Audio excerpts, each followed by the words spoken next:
This is a well-known theorem in number theory. It says if P divides A times B, where P is a prime and A, B are both positive integers, because negative integers will be the same proof. And in the case where A or B is equal to 0, it's obviously true. Then P must divide either A or B, or both are true. So today I want to go through a not that usual proof, because the usual proof will require the greatest common divisor theory. So this proof doesn't require any of that. So here's the proof, or a sketch of the proof.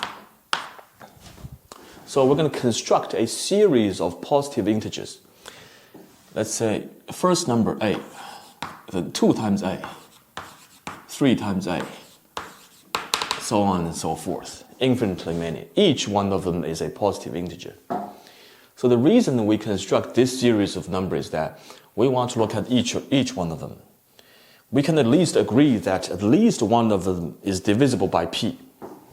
At least one, right?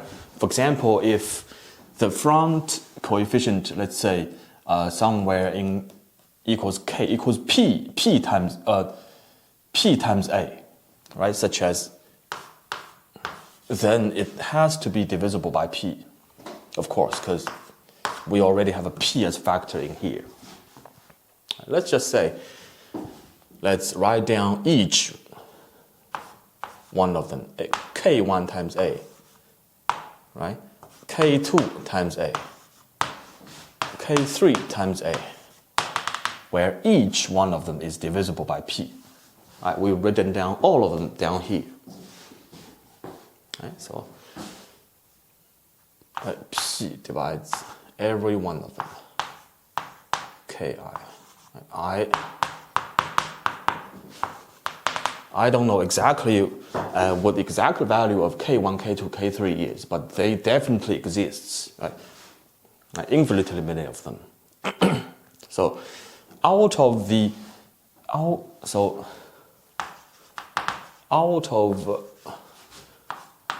K1, K2, K3, right, there has to be a smallest one.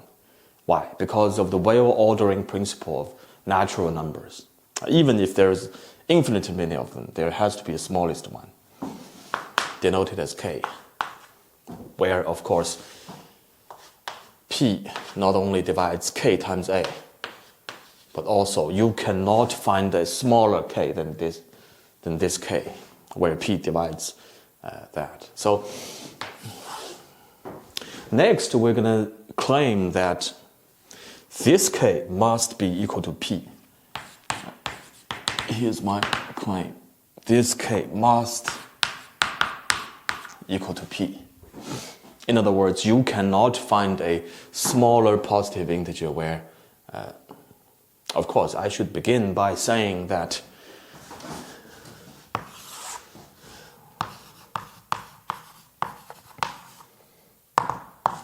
P does not divide A. Right? Because if P divides A, then we're done.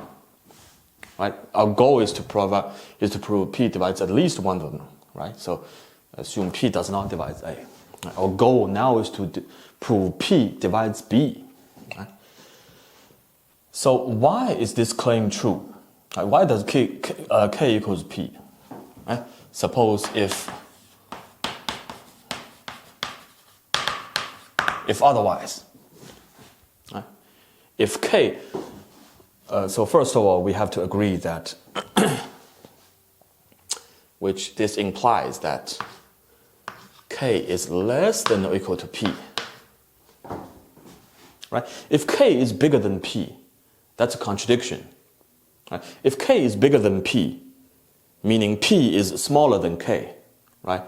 But I already said K is the smallest one of them, which can be divided by, if you time K by A, divisible by P. Right? K is already the smallest one. Right? So K has to be less than or equal to P. At the same time, greater than 1 cannot equal to 1. Because otherwise, if K is equal to 1, what's going to happen? Which means 1 times A is divisible by P. we already assume P cannot divide A, right? Otherwise, we're done. So this implication, right, stands true. So, like I said, we claim K must equal to P. If otherwise, in other words, if otherwise K is strictly less than P, what's going to happen? What's the contradiction here? So, greater than 1, right? What's the contradiction? So, if that's the case, that would imply that K cannot divide P. There has to be a remainder if I divide K into P, right? So, in other words, P is the dividend. K is the divisor. Right? We're going to have a quotient, Q, plus the remainder. Of course, so we can easily tell the remainder must be,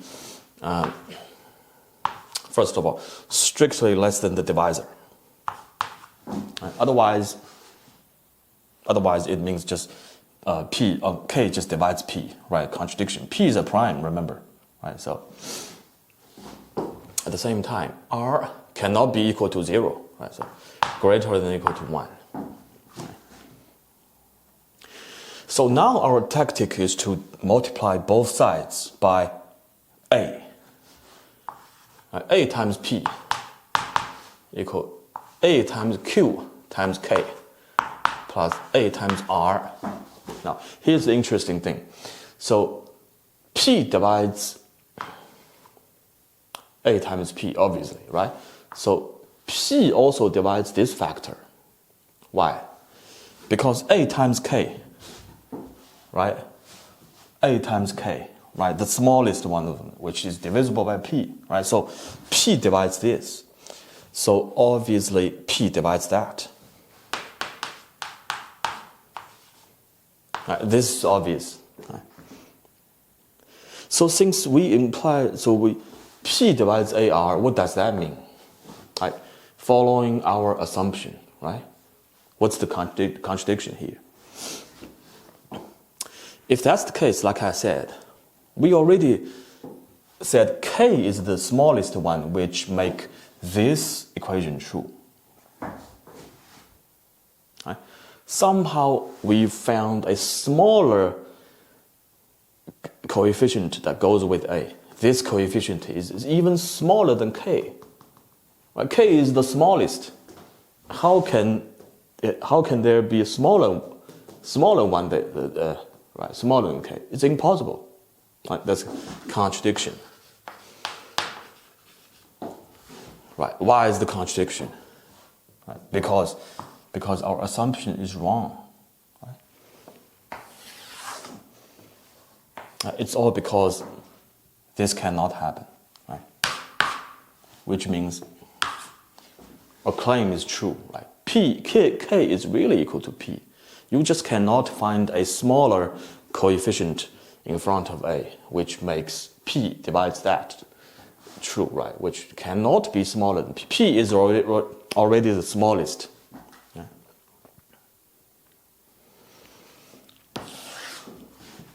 So next step. I'm going to claim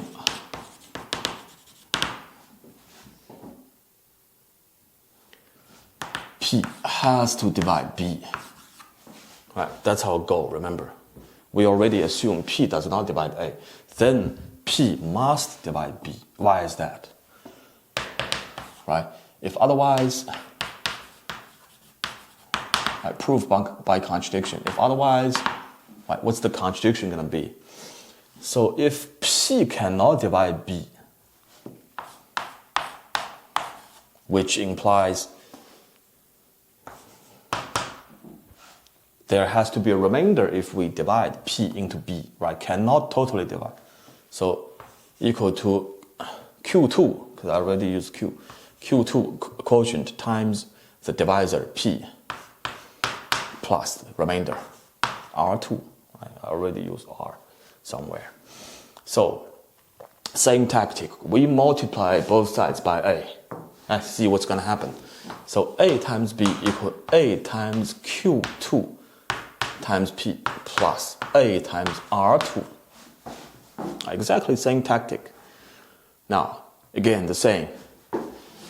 Does P divide AB? Yes. Given condition. Does P divide this factor? It already has a P, right? Yeah, obviously. So, which means P has to divide A times R2. A similar reason to this one. Contradiction again. Why? Right, because we just proved that K equals P, which means P is the smallest positive integer, which makes P divide that positive integer times A. Already the smallest. Somehow we found a smaller positive integer that goes with A, which makes P divide into AR2. Right? Because here, R2 is obviously smaller than P. P here is the divisor, cannot divide into P. There is a remainder. Remainder definitely strictly less than P, right? The divisor. Cannot equal to 0, right? So R2 here, strictly smaller than P. Then how can P be the smallest? Right? So that P divides the positive integer times A, right? Contradiction, right? Here's a smaller, so cannot be even smaller than P, right? Contradiction. Which implies our